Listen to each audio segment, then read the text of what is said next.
Hello students, welcome to Kalyani IAS Academy।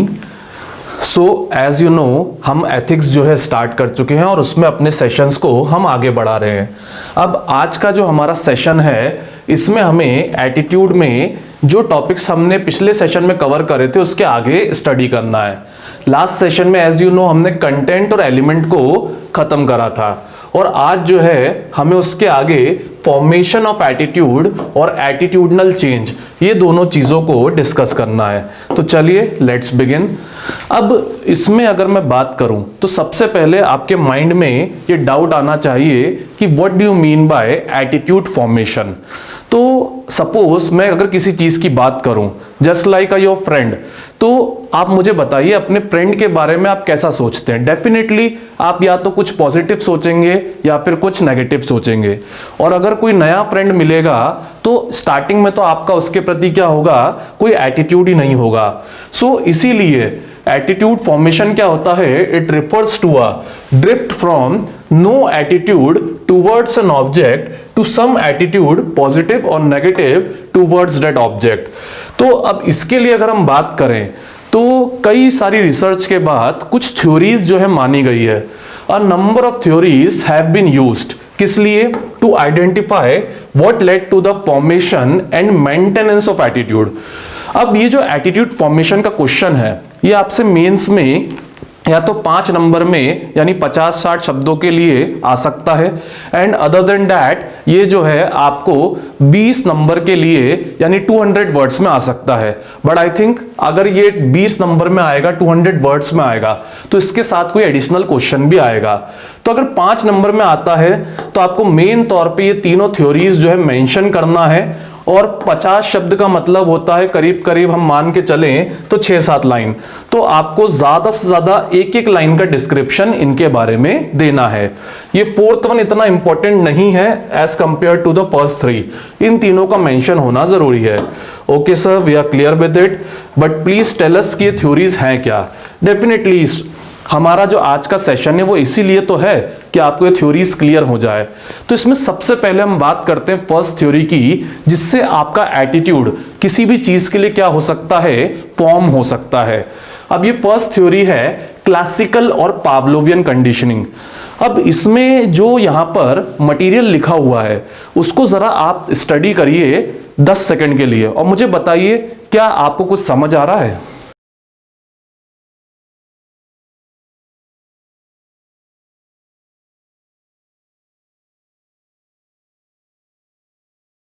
I guess आपको काफी दिक्कत आ रही होगी क्योंकि ये जो आपके सामने कंटेंट लिखा है इसकी लैंग्वेज इतनी टिपिकल है कि समझ ही नहीं आ रहा होगा कि ये लिखा क्या है।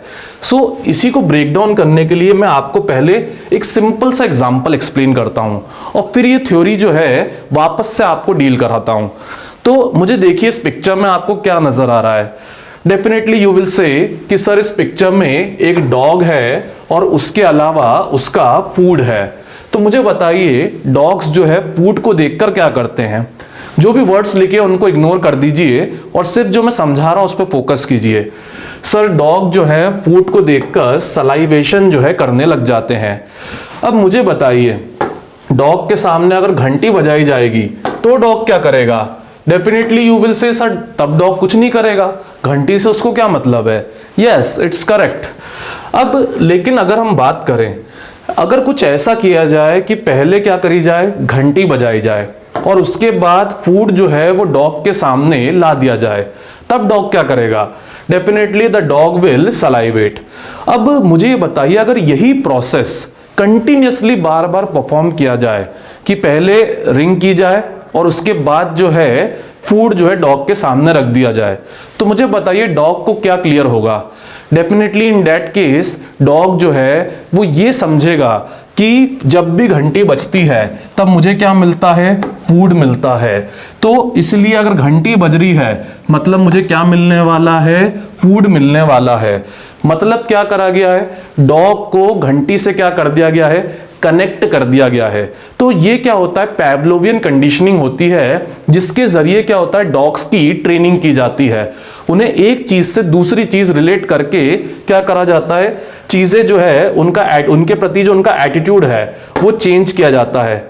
सर बहुत कंफ्यूजिंग था, अच्छे से क्लियर नहीं हुआ।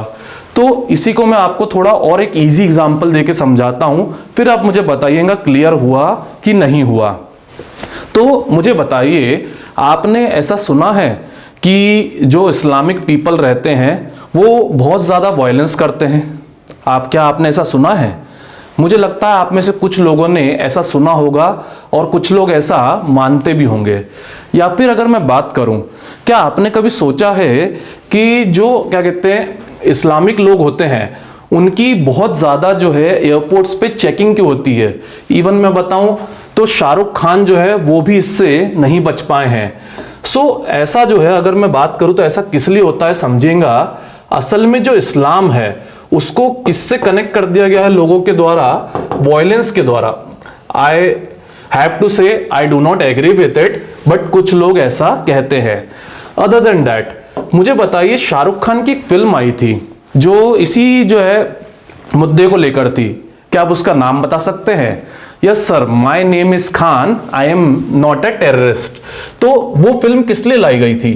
वो फिल्म इसलिए लाई गई थी क्योंकि हमारी जो कम्युनिटी है उसमें कुछ लोगों ने क्या करा है, टेररिस्ट वर्ड को किससे एसोसिएट कर दिया है? खान वर्ड से एसोसिएट कर दिया है।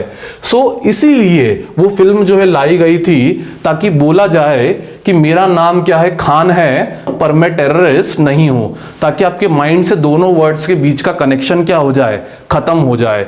तो यही क्या है, यही पावलोवियन कंडीशनिंग है कि एक चीज को क्या करा जाए, दूसरी चीज से कनेक्ट कर दिया जाए। वापस से अब ध्यान से सुनिएगा और फिर उसके बाद ये थ्योरी पढ़िएगा। एक चीज को मैं आपको कंप्लीटली हिंदी में एक्सप्लेन कर रहा हूं ये, बिकॉज इंग्लिश में ये आपके लिए बहुत टिपिकल हो जाएगा। तो जब एक चीज को किसी दूसरी चीज से कनेक्ट कर दिया जाए तो व्यक्ति का, पर्सन का जो एक चीज के लिए रिएक्शन होता है वो सेम रिएक्शन उसका दूसरी अदर चीज के लिए आने लग जाता है। यही क्या है, पावलोवियन कंडीशनिंग है। खाने के लिए जो रिएक्शन था वो घंटी के लिए आने लग गया, वायलेंस के लिए जो रिएक्शन था इस्लामिक पीपल के लिए आने लग गया, टेररिस्ट के लिए जो रिएक्शन था वो खान के लिए आने लग गया। ठीक है, अब इसको स्टडी कीजिए। It is a process by which, it is a process by which, एक सेकेंड, हाँ, it is a process by which two stimulus are used to elicit a strong uncontrolled response which is not under the subject's control. One stimulus is succeeded by another stimulus to get a desired response. Same thing है, दो stimulus हैं, बहुत strong है। Stimulus का मतलब वही bell और food, इस्लाम और वायलेंस, टेररिस्ट और खान, ये दोनों क्या है, स्ट्रांग है, अनकंट्रोल्ड रिस्पॉन्स है जो किसी सब्जेक्ट के कंट्रोल में नहीं है। एक स्टिमुलस के बाद क्या होता है, दूसरा स्टिमुलस कराया जाता है ताकि दोनों को क्या करा जा सके, कनेक्ट करा जा सके। बेल बजाने के बाद खाना सामने रखा जाता है। इनिशियली रिस्पॉन्स किसके लिए होता है, सेकेंड स्टिमुलस के लिए होता है, यानी खाने के लिए होता है। But when this process is consistently repeated, जब ये प्रोसेस बार बार की जाती है, इंडिविजुअल ये सीख जाता है कि जब सेकंड स्टिमुलस जो है उसका वो ऑटोमेटिकली फॉलो करेगा किसको, फर्स्ट को, और जो रिएक्शन सेकंड के लिए आ रहा है वही रिएक्शन फर्स्ट के लिए आने लग जाता है। मतलब जो रिएक्शन घंटी फूड के लिए आ रहा है वो सेम रिएक्शन घंटी के लिए आने लग जाता है। सो माय फ्रेंड्स, मुझे लगता है आपको इस बात से बड़े अच्छे से क्लियर हो गया होगा कि इन ethics you can not remember anything. What you just have to do, you have to understand things, और उसके बाद आपको अपनी सेल्फ लैंग्वेज जो है उसमें आपको रिटर्न डाउन करना होगा एग्जाम में। चलिए आगे बढ़ते हैं अपनी नेक्स्ट थ्योरी के ऊपर, दैट इज ऑपरेंट और इंस्ट्रूमेंटल कंडीशनिंग। अब इसमें मैं आपको बुकिश लैंग्वेज पढ़ाने के पहले एक क्वेश्चन करना चाहता हूं। मुझे बताइए, आपने क्या ऐसा सुना है कि जो ब्यूरोक्रेट्स होते हैं वो एथिकल नहीं होते हमारे यहाँ? क्या आपने ऐसा सुना है? डेफिनेटली आप कहेंगे yes sir, there are many bureaucrats nowadays which are not ethical, who are not ethical. तो मुझे बताइए ऐसा क्यों होता है? Have you ever thought? Definitely sir, हमने कई बार सोचा है ऐसा होता है करप्शन के कारण, पर still the question is the same कि लोग इतना करप्शन क्यों करते हैं? तो उसका भी क्या है, स्ट्रॉन्ग रीजन है। तो समझिएगा, जैसे अगर मुझे बताइए एक ऑनेस्ट पीपल है और एक करप्ट पीपल है, ठीक है, एक ऑनेस्ट व्यक्ति है और एक करप्ट है। तो इन दोनों में से किसको प्रॉफिट होना चाहिए, किसके प्रमोशंस होने चाहिए? डेफिनेटली सर, जो ऑनेस्ट है उसको क्या होने चाहिए? प्रमोशंस मिलने चाहिए, और उसके साथ ही उसको मतलब क्या मिलने चाहिए? उसको तरह तरह के रिवॉर्ड्स जो है मिलना चाहिए उसकी ऑनेस्टी के लिए। करप्ट पर्सन के साथ क्या होना चाहिए? डेफिनेटली करप्ट पर्सन को सिर्फ डिमोशन नहीं, इवन डिटेन कर देना चाहिए, मतलब उसे जो है बकायदा इसके लिए क्या मिलनी चाहिए? पनिशमेंट मिलना चाहिए। But frankly speaking tell me, क्या ऐसा होता है? क्या ऑनेस्ट पर्सन जो है उसे प्रमोशन और करप्ट पर्सन को डिटेंशन मिलता है? डेफिनेटली नहीं मिलता है। हमारी सोसाइटी में क्या होता है, इसका जस्ट क्या होता है? रिवर्स होता है। और इसीलिए क्या होता है, करप्शन जो है वो हमारे यहाँ बहुत ज्यादा प्रैक्टिस होता है। आई गेस आप ये समझ चुके हैं। और इसी को आप क्लासिकल कंडीशनिंग से भी समझ सकते हैं कि लोगों के माइंड में क्या बैठ गया है कि if you are corrupt then you have luxury, corruption is equals to luxury. Corruption यानी आपकी सोसाइटी में क्या होगी, जो आपकी गुडविल है वो बढ़ेगी, क्योंकि लग्जरी कार्स वगैरह आएगी, लोग कहेंगे गुप्ता जी क्या बात है, नया घर नई कार वगैरह वगैरह। पर अगर इसका रिवर्स सेट कर दिया जाए कि करप्शन बराबर जेल, तो कोई भी करप्शन नहीं करेगा। तो क्लासिकल और ऑपरेंट दोनों कंडीशनिंग में आ सकता है। सर आपका एग्जाम्पल तो हमें क्लियर है, बट एग्जैक्टली होती क्या है ये ऑपरेंट और इंस्ट्रूमेंटल कंडीशनिंग? तो बहुत सिंपल वे में आप इसको कह सकते हो रिवॉर्ड पनिशमेंट थ्योरी।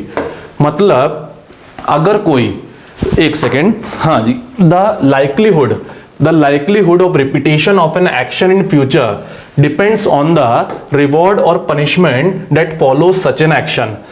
कोई भी पर्सन किसी काम को दोबारा रिपीट करेगा या नहीं करेगा, ये इस चीज से डिसाइड होता है कि आपको उस काम के लिए रिवॉर्ड मिल रहा है या फिर पनिशमेंट मिल रहा है।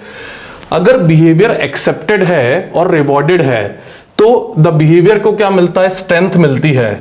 And if the probability of repetition is high, मतलब अगर उस बिहेवियर के क्या होता है, रिपीटिशन जो है उसकी प्रोबेबिलिटी बहुत ज्यादा क्या हो जाती है? बढ़ जाती है। इसके कॉन्ट्ररी में, इसके अगेंस्ट में, अगर बिहेवियर अनएक्सेप्टेबल है और पनिश्ड है तो प्रोबेबिलिटी रिपीटिशन की क्या होती है? रिड्यूस हो जाती है। यस सर, नाउ हमको काफी हद तक ये क्या है? क्लियर है। बट मैं आपको एक पिक दिखाता हूं जिससे ये चीज आपके माइंड में सेट हो जाएगी। तो ये लीजिए, ये एग्जाम्पल है जिससे आपको ये चीज और अच्छे सेट हो जाएगी। ये क्लासिकल एग्जाम्पल है ऑपरेंट और इंस्ट्रूमेंटल कंडीशनिंग का। तो समझेगा, यहां पर एक माउस है जो कि एक केज में है। अब इसके अलावा यहां पे स्पीकर्स हैं, लाइट्स हैं, एक लीवर है जिसको प्रेस किया जा सकता है, ठीक है। और ये जो फ्लोर है यहां पर क्या है? ढेर सारी इलेक्ट्रिसिटी है। अब माउस का से अगर आपको कुछ कराना है तो आप कैसे कराएंगे? तो समझिए, अगर माउस को यह बताया जाए कि जब ग्रीन लाइट प्रेस हो, अगर ग्रीन लाइट प्रेस होने के बाद उसने लीवर दबाया तो उसे क्या मिलेगा? खाना मिलेगा। तो मुझे बताइए, ग्रीन लाइट प्रेस होने के बाद बार बार माउस जो है लीवर दबाएगा कि नहीं दबाएगा? डेफिनेटली दबाएगा। तो इससे उसको क्या मिल रहा है? इससे उसको रिवॉर्ड मिल रहा है। तो जिस चीज से रिवॉर्ड मिल रहा है वो काम माउस क्या करेगा? बार बार करेगा। उसी के रिवर्स में अगर मान लीजिए रेड लाइट हो और तब माउस जो है वो लीवर दबा दे, तो उसको क्या दे दिया जाए? सपोज उसको शॉक दे दिया जाए, तो मुझे बताइए क्या वो ये चीज करेगा बार बार? डेफिनेटली नहीं करेगा। मतलब रेड लाइट पे अगर लीवर दबाने पर उसे शॉक मिल रहा है तो उससे उस काम का रिपीटिशन क्या करा जा सकता है? उसका बहुत ज्यादा घटाया जा सकता है। सो इस तरह ऑपरेंट या इंस्ट्रूमेंटल कंडीशनिंग क्या करती है? ये बताती है कि कैसे आप अपने डिजायर्ड रिस्पॉन्स को बढ़ा सकते हैं और अनडिजायर्ड रिस्पॉन्स जो आपको वांटेड नहीं है उसको क्या कर सकते हैं? घटा सकते हैं। और इसी तरह एक और प्रैक्टिकल एग्जांपल यहां पे लिखा हुआ है। For example, if your friends think it's cool to smoke and drink, then you may not listen to your parents and teacher but agree with the peer group. अब सीधी बात है, अगर आपके फ्रेंड्स आपको कहते हैं कि स्मोक करना और ड्रिंक करना क्या है? कूल है, तो क्या आप अपने पेरेंट्स और टीचर की सुनेंगे? डेफिनेटली नहीं सुनेंगे। आप अपने क्या करेंगे? पीयर ग्रुप जो है उसको सुनेंगे। पर ये एग्जाम्पल मैं क्यों बता रहा हूं? तो इसके ऊपर रेड में मैंने कुछ हाईलाइट करा है, इसको जरा आप एक बार स्टडी कीजिए। नहीं समझ आया तो समझेंगा, अनलाइक क्लासिकल कंडीशनिंग यानी पेवलोवियन कंडीशनिंग, जहां पर रिस्पॉन्स क्या होता है, रिफ्लेक्सिव होता है। In instrumental conditioning the response is what, voluntary and very much controlled by individual. मतलब मुझे बताइए, जो क्लासिकल कंडीशनिंग थी उसमें रिस्पॉन्स क्या आप कंट्रोल कर रहे हो? मतलब अगर आपने इस्लाम और वायलेंस को गलती से जोड़ दिया है तो क्या आप कंट्रोल करोगे इस्लाम के प्रति अपना रिएक्शन? डेफिनेटली इस्लामिक पीपल के प्रति तब आपका रिएक्शन जो है क्या होगा, रिफ्लेक्स होगा, आपके द्वारा कंट्रोल नहीं होगा। पर इंस्ट्रूमेंटल कंडीशनिंग में क्या होता है, रिस्पॉन्स आपके द्वारा पूरी तरह क्या होता है, कंट्रोल्ड होता है। बेसिक चीजें हैं जो आपको लिखने से ज्यादा स्कोर दिलाती हैं, क्योंकि इस तरह की चीजें कम ही बुक्स में मिलती हैं और मैक्सिमम स्टूडेंट्स को इनका आइडिया जो है नहीं होता है। और इसीलिए मैंने एग्जांपल बनाया था कि देखिए कि कूल है स्मोक करना और ड्रिंक करना, तो आप उसको करेंगे, पर ये चीज क्या करी है, ये चीज आपने खुद ने चूज करी है, क्योंकि इस बिहेवियर से आपको क्या मिल रहा है, रिवॉर्ड मिल रहा है। आपके दोस्त क्या कर रहे हैं, आपकी तारीफ कर रहे हैं कि वाह तू तो हमारी तरह क्या है, कूल है, जबकि मेरे according it is not at all cool to drink and smoke, because life is worth living and not waste dying. ठीक है, चलिए अब आगे बढ़ते हैं, हम आते हैं अपनी नेक्स्ट थ्योरी पर, जो कि है observational learning. I guess it is the most easy one. मुझे बताइए, हमारा किसी भी चीज के प्रति जो एटीट्यूड होता है वो इनिशियल स्टेज में कैसे बनता है? डेफिनेटली दूसरों को ऑब्जर्व कर करके बनता है। अगर एक इजी एग्जांपल की मैं बात करूं तो मुझे बताइए, अगर कोई बहुत ही क्या कहते हैं गरम कुकर है जिसमें, या फिर बीकर है जिसमें कोई चीज बन रही है, खाना बन रहा है, तो क्या आप उसको टच करेंगे? Definitely not. पर मुझे बताइए आप सीखते कैसे हैं? ये आप तब सीखते हैं जब आप क्या करते हैं, किसी और को छूते देखते हैं और उसका हाथ उससे क्या हो जाता है, जल जाता है, तो आपके माइंड में सेट हो जाता है कि do not touch a hot beaker, उससे क्या हो जाता है, हाथ जो है जल जाता है। And what else I can say कि life is too small to yourself perform every mistake. जिंदगी बहुत छोटी है हर गलती खुद करने के लिए। तो अगर वाकई में आपको जिंदगी जीना है और उसको आसान बनाना है तो खुद गलतियां कम कीजिए और दूसरों की गलतियों से क्या करिए, सीखिए। यही क्या होती है, ऑब्जर्वेशन लर्निंग होती है। एंड आई गेस ये लाइंस आप चाहे तो मेंशन कर सकते हैं, थोड़ा यूनिक हो जाएगा दूसरों से, ठीक है। बट ये तब जब ऑब्जर्वेशन लर्निंग ये आपसे बहुत ज्यादा डिटेल में पूछ ले, अदरवाइज नहीं, क्योंकि अदरवाइज हमें रिलेवेंट डेटा पे ज्यादा फोकस रखना है, क्योंकि जितना ज्यादा आप रिलेवेंट डेटा लिखते हैं उतने ज्यादा आपको मार्क्स जो है अटेन होते हैं। अब ऑब्जर्वेशन लर्निंग की जरा हम बुकिश लैंग्वेज पे आ जाते हैं। Individual learn by observing the behaviour of others which can also develop attitude. That's what I said कि हम जो है दूसरों को ऑब्जर्व करके चीजें सीखते हैं। During the initial stages of growth a child learns through observation learning. Already explained कि जो एक बच्चा होता है वो अपने मदर फादर से मैक्सिमम चीजें सीखता है। इसके अलावा एडिशन में प्रेजेंट स्ट्रक्चर में मुझे एक बात बताइए, क्या लिटरली जो बच्चे हैं वो अपने पेरेंट्स से बहुत ज्यादा चीजें सीख रहे हैं, बट वो उसका रिवर्सल भी सीख रहे हैं।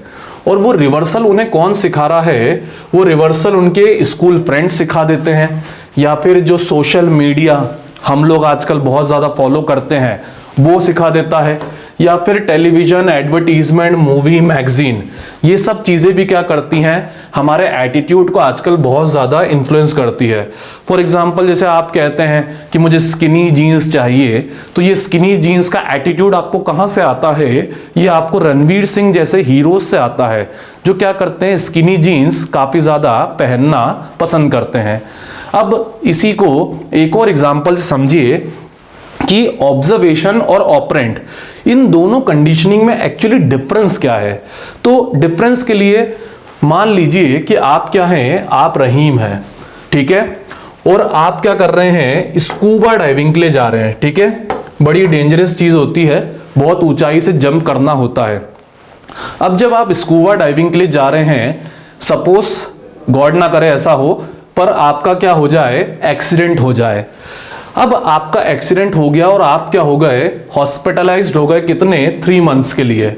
और इसके कारण क्या हो गया, आपके अंदर एक डर बैठ गया, किसके लिए, स्कूबा डाइविंग के लिए।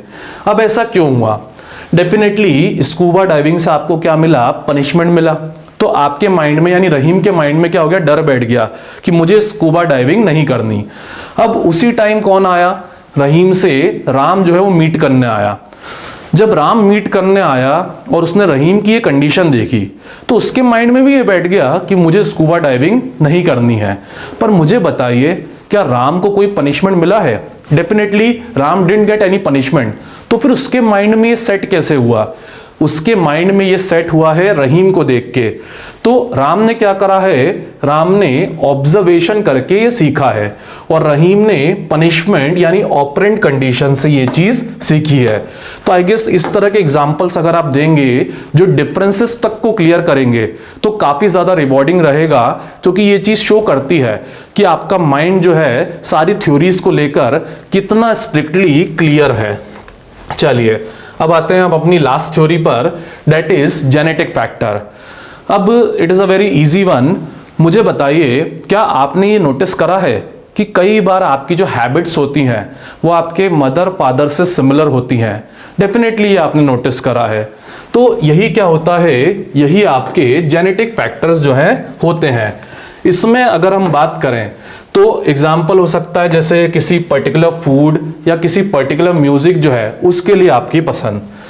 And I have already told you कि अगर आपका जो क्वेश्चन है वो 5 नंबर का अकॉर्डिंग आता है तो उसमें आपको ये थ्योरी मेंशन नहीं करना है। टॉप 3 थ्योरीज आर सफिशिएंट, ठीक है। ये आपको तब मेंशन करना है जब आपको 20 नंबर में लिखने को आ जाए, तो उस समय आपको जितना डेटा हो सके उतना ज्यादा लगेगा। चलिए, वैसे I have already told you कि अगर 20 में आता है तो इसके साथ में एडिशनल क्वेश्चन भी आना चाहिए, ठीक है। आगे बढ़ते हैं हम, एटीट्यूडनल चेंज। अब आई हैव सीन कि कुछ बुक्स ने इसमें काफी क्या कर दिया, कंफ्यूजिंग बना दिया है। क्योंकि अगर हम बात करें एटीट्यूड फॉर्मेशन की और एटीट्यूड चेंज की, तो ये काफी हद तक क्या होते हैं माय फ्रेंड्स, सिमिलर होते हैं। इसकी जो सिमिलैरिटी है उसके कारण बुक्स ने भी इसको क्या कर दिया, कंफ्यूजिंग बता दिया है। फॉर एग्जाम्पल जो एटीट्यूड फॉर्मेशन थ्योरीज हैं, कुछ बुक्स उन्हीं को एटीट्यूड चेंज थ्योरी भी बोलती हैं। तो इससे क्या होता है, कंफ्यूजन और बढ़ जाता है। तो एटीट्यूड चेंज क्या होता है समझेगा, while attitudes can have a powerful effect on behavior, they are not set in stone। मतलब अगर एटीट्यूड की हम बात करें तो वो बहुत पावरफुल होते हैं, पर ये किसी पत्थर पे लिखे हुए नहीं हैं, ये क्या है, डायनामिक है, दे आर चेंजेबल। और जो चीजें एटीट्यूड फॉर्मेशन को इन्फ्लुएंस करती है वही चीजें क्या कर सकती हैं, एटीट्यूडनल चेंज भी ला सकती हैं, ठीक है। आपके सिलेबस में अगर आप बात करें एटीट्यूड फॉर्मेशन और एटीट्यूडनल चेंज, 2 सेपरेट हेडिंग्स हैं और मेंस के क्वेश्चंस जो हैं वो हम अपने नेक्स्ट सेशन में डिस्कस करेंगे जो आ चुके हैं। तो उनमें भी आप देखेंगे कि सेपरेटली क्वेश्चंस भी पूछे गए हैं। तो आपको दोनों की सिमिलैरिटी बताते हुए दोनों को डिफरेंशिएट करना होगा, तभी आपका आंसर जो है वो काफी बेटर मुझे लगता है साउंड करेगा, ठीक है। सर बात तो समझ में आई, पर थोड़ी कंफ्यूजिंग हो गई कि सेम चीजें जो एटीट्यूड फॉर्मेशन करती हैं वही एटीट्यूड चेंज भी कर सकती हैं। तो देखिए ये जो है आपको इसी की एटीट्यूड चेंज की जो थ्योरीज है, हाँ एटीट्यूड चेंज की भी थ्योरीज है, कुछ बुक्स ने इसको मिस कर दिया है। उसमें जो फर्स्ट थ्योरी है learning theory of attitudinal change, उसमें आपको ये बात जो है क्लियर हो जाएगी। मतलब जो एटीट्यूड चेंज है वो भी क्या करा जा सकता है, अलग अलग थ्योरीज से लर्न करा जा सकता है। फॉर सपोज अगर हम बात करें क्लासिकल कंडीशनिंग की, तो आई गेस आप सबने ये क्लियर करा कि ये क्या होता है, इसको यूज किया जा सकता है पॉजिटिव इमोशनल रिएक्शंस जो हैं वो किसी ऑब्जेक्ट, पर्सन या इवेंट के साथ एसोसिएट करने के लिए, या फिर नेगेटिव के लिए भी कर सकते हैं चाहे तो। जैसे मैंने आपको बताया कि कुछ लोगों ने इस्लाम वायलेंस को क्या कर दिया, एसोसिएट कर दिया है, तो ये क्या करा गया, नेगेटिव जो है इमोशंस इंप्लीकेट करे गए हैं।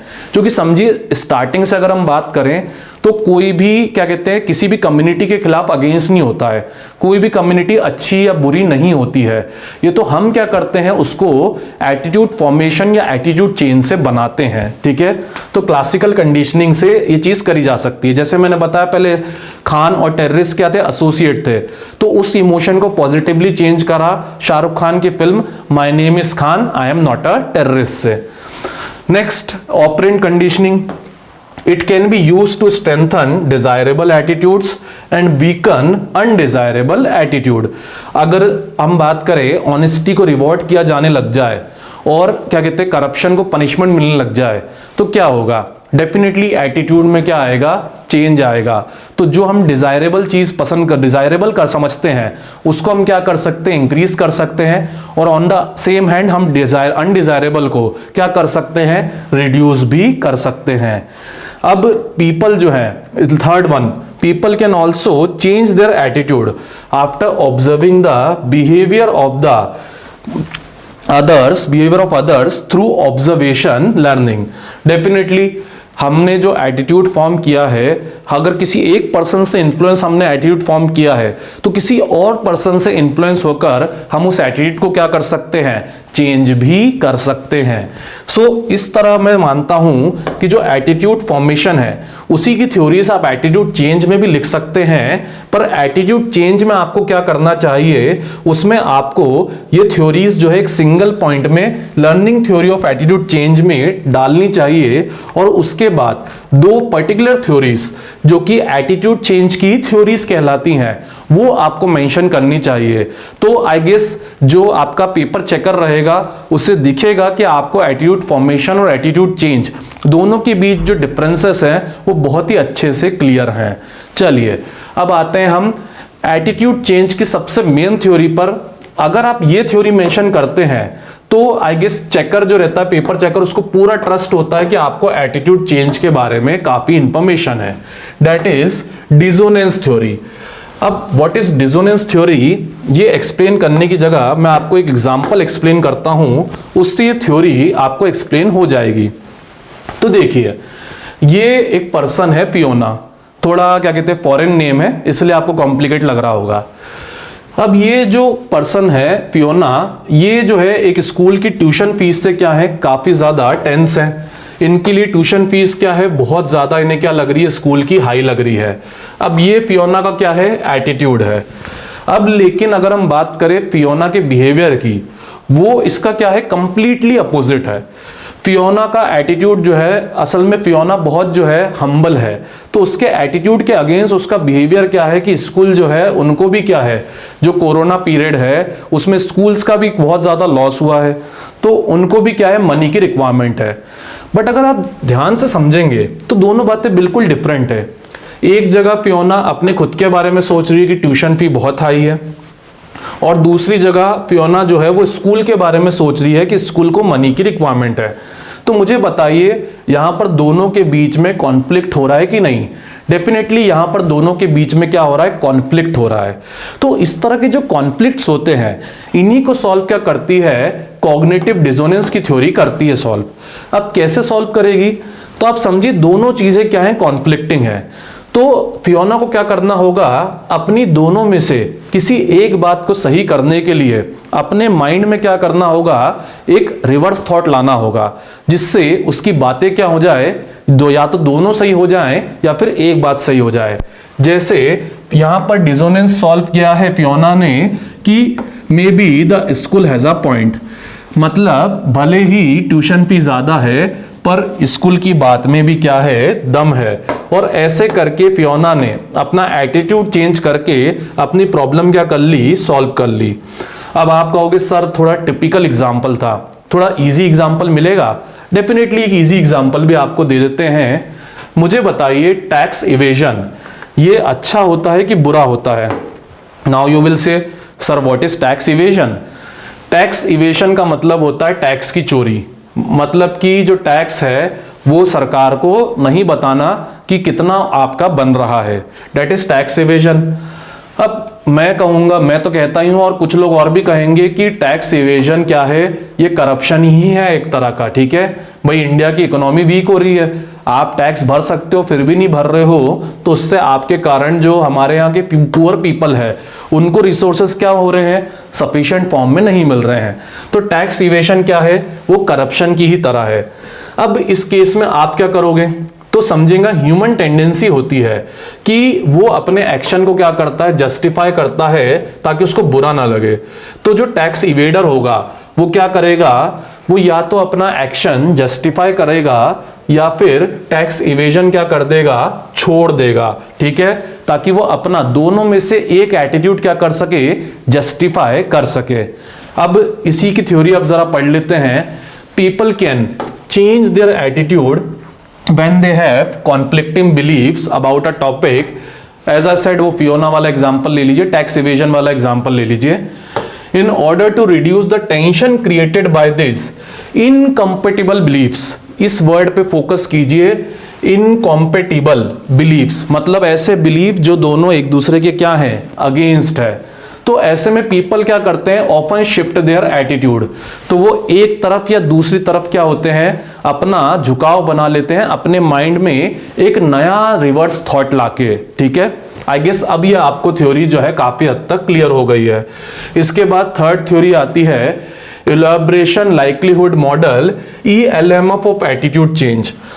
अब इसकी अगर मैं बात करूं, so let me tell you कि ये इतना डिटेल है कि इसको हम एक घंटे डिस्कस कर सकते हैं, बट आई गेस हम सबको एग्जाम क्रैक करना है, हमें जो है एथिक्स में मास्टर बन के एस्थेटिक लाइफ नहीं जीना है, सन्यासी नहीं बनना है, ओके। तो हम इसको बहुत ही इजी फॉर्म में, शॉर्ट फॉर्म में समझेंगे। अब इसकी स्टार्टिंग कैसे करिए समझेगा, दिस थ्योरी ऑफ परसुएशन, मतलब कि परसुएशन मतलब क्या होता है सर, परसुएशन मतलब किसी को किसी भी चीज जो है उससे क्या करना, थोड़ा सा रिवर्स ट्रेन करना, यानी उसको मुझसे आसान शब्दों में कहूं तो बहलाना फुसलाना, ठीक है। फॉर एग्जाम्पल एडवर्टीजमेंट वाले क्या करते हैं, आपको चॉकलेट्स के लिए परसुएट करते हैं। मतलब अगर अपन बात करें तो गन्ना या सेवफल ये भी मीठे होते हैं और खाने में अच्छे होते हैं, बट जो चॉकलेट कंपनी से वो क्या करती हैं, वो हमें जो डेयरी मिल्क वगैरह है उसके लिए परसुएट करती है, बहलाती फुसलाती है। सो थ्योरीज ऑफ परसुएशन में अगर ये थ्योरी जो है परसुएशन की, हाँ जी, एटीट्यूड चेंज जो है उसका एक दूसरा मतलब थ्योरी ऑफ परसुएशन भी होता है, ठीक है। और इसी में परसुएशन जो है, कम्युनिकेशन, ये भी हमारा एक टॉपिक है। तो हम अगले सेशन में इसको भी क्या करेंगे, अगले के अगले सेशन में इसको भी डिटेल में डिस्कस करेंगे। अब अभी के लिए this theory of persuasion suggests that people can alter their attitudes in two ways. First, they can be motivated to listen and think about the message. Sir complete bouncer। तो समझिएगा, आपने जैसे एटीट्यूड में समझा, एटीट्यूड जो है उसके कितने एलिमेंट्स होते हैं, बहुत इजी है, 3। सबसे पहला कॉग्निशन यानी कि माइंड, उसके बाद फीलिंग यानी कि अफेक्ट, और थर्ड क्या है, बिहेवियर यानी कि आपका एक्शन। तो ये थ्योरी जो है, ये इसके एक दूसरे कॉम्प्लिकेटेड वर्ड्स में मैंने ये थ्योरी पढ़ी है दूसरी जगह, तो मैं उससे आपको एक्सप्लेन कर रहा हूं कि अगर आपको कोई भी एटीट्यूड चेंज करना है तो आपको या तो कॉग्निशन चेंज करना होगा या फिर फीलिंग चेंज करनी होगी, तभी क्या होगा, तभी जो है एटीट्यूड क्या हो पाएगा, चेंज हो पाएगा, ठीक है। सीधी सीधी क्लियर सी बात है। तो फर्स्ट क्या होता है, किसी व्यक्ति को या तो मोटिवेट करो कि वो लिसन करे, थिंक करे जो भी आप बोल रहे हो उसके बारे में, जिससे उसका एटीट्यूड क्या हो जाए, शिफ्ट हो जाए। मतलब कि कॉग्निशन पे क्या करो, अटैक करो, या फिर वो इन्फ्लुएंस हो सकता है किससे, जो स्पीकर है उसके कैरेक्टरिस्टिक्स से वो इन्फ्लुएंस होता है। मतलब फॉर एग्जांपल, जैसे अगर मैं अभी आपको समझा रहा हूं तो मुझे लगता है आपको जो मेरी बातें हैं वो काफी हद तक ट्रूथफुल लग रही होंगी। What is the reason? Definitely मैं एक प्रॉपर अटायर में हूं, मैंने कोट वगैरह जो है प्रॉपर जो है कर पहन रखा है, और उसके अलावा मेरा चेहरा भी मुझे लगता है ठीक दिख रहा है, ठीक है। तो ये क्या है, मैंने आपके जो इमोशनल चीजें हैं उस पर मैं क्या कर रहा हूं, उस पर मैं इन्फ्लुएंस कर रहा हूं, ताकि आप मेरी बात क्या करें, उसको कन्विंसिंगली सुने, ठीक है। लीडिंग टू अ टेम्पररी और सरफेस शिफ्ट। अब डेफिनेटली आप मेरे लुक्स से, मेरे अटायर से एक टेम्परेरी लेवल पे क्या कर सकते हैं, शिफ्ट हो सकते हैं, सुन सकते हैं, बट आप एक लॉन्ग टर्म के लिए तो मुझसे कब अफेक्ट होंगे, जब आपको मेरी बातें जो है वो जस्टिफाइड और सही लगेंगी, मतलब आपके कॉग्निशन से सही होंगी।